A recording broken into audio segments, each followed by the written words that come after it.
There have been few attempts at making a great G1 Jazz, from Make Toys to Generation Toy to New Age, even Studio Series 86. I have the 86 mold and I think it's pretty decent, but this is epic. This is Magic Square's Jazz, and bro, it's a lot of fun. I've heard a lot of hit or miss things about Magic Square and their products, but this I've had pretty much no issue with. First of all, it looks amazing. I love how cartoon this looks. Accuracy isn't really a thing in G1 because the cartoon isn't even accurate to itself half the time, but I like how this has a lot of the general Jazz traits. He can also do the door wings if that's the thing that you like, so I love the options. And dude, the posing on this thing, okay, before I go any further gushing about this was sent to me by a store called Never Too Old Store. Never Too Old sells a bunch of cool stuff, from Transformers to lightsabers to Disney products. They even sell old Transformers. They have Magic Square Jazz in stock, and if you use code TOYGUY with all caps, you'll get 10% off store-wide on whatever you purchase. They did want me to mention that some countries are experiencing international shipping delays, so certain orders may take a bit longer to arrive, but they will get to you. That's just the nature of the world right now. I've had packages, not from them, from other places, get delayed, so that's just a problem. And if they don't ship to your country, you can message them and request to add your country to their list, so that's pretty sick. So thank you very much for sending this figure and others over. Now on to the actual toy. This thing looks awesome in poses. I'm just gonna go straight into the montage of poses because it just look.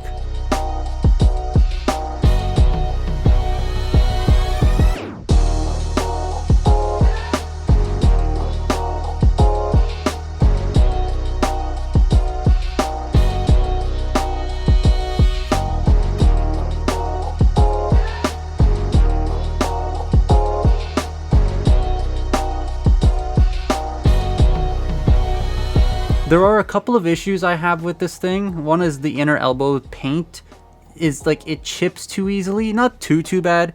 It was kind of chipped out of the box, and it's because I was trying to pull the arms out from transformation because it's very difficult to do so, and I scratched the paint doing that. So you want to be careful when transforming it. And out of the box, the joints were very stiff, so you have to be careful when moving this thing for the first time. His lack of proper heels is also a bit of an issue. He falls over more than I would expect him to. It just takes a tiny little push and he falls over.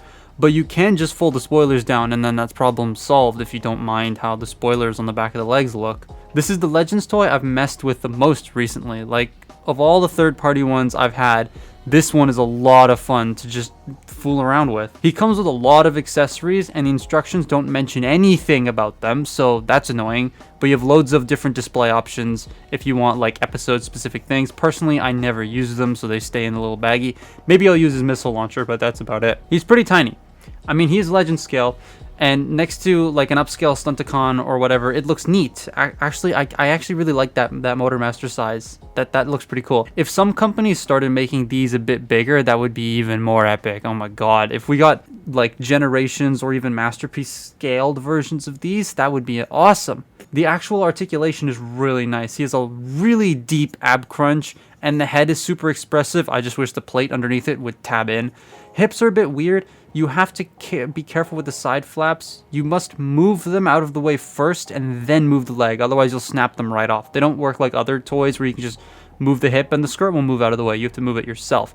And the ankles are very well articulated, giving you an ankle joint and a toe tilt to make that ankle pivot even more deep if you want to. Transformation you have to take slowly. Legends toys are always complex for their size, and you want to go slow with them. And when you do, it's a really clever and fun transformation. The leg section can be a bit annoying to fold the feet around, but other than that, I actually enjoy this conversion quite a bit. Getting it back to robot mode though is a bit of a different story, because like I said, you have to be careful with the arms, otherwise you can chip the paint if your nails are too long. Car mode is great. It looks really cool. That big blank blue spot though is begging for an Autobot symbol. I love the paintwork on this. The front specifically looks awesome. Love the silver rims and the metallic windows.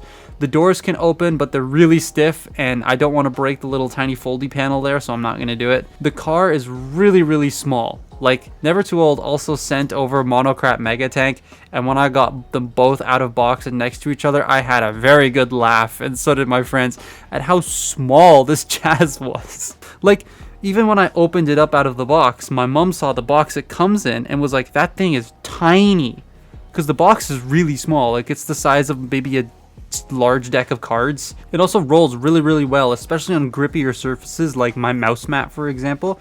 It rolls like a dream. It surprised me because most of the stuff under the car hangs out there and it looks like it might hit the ground, but it doesn't. It has just enough ground clearance to move around, which is nice. It's a really, really cool figure, and its price ain't that bad. It's small, and I know Legends collecting is something that a lot of people are skeptical about entering, but it is fun, and I'm still gonna be buying Legends toys. I think they're really, really cool.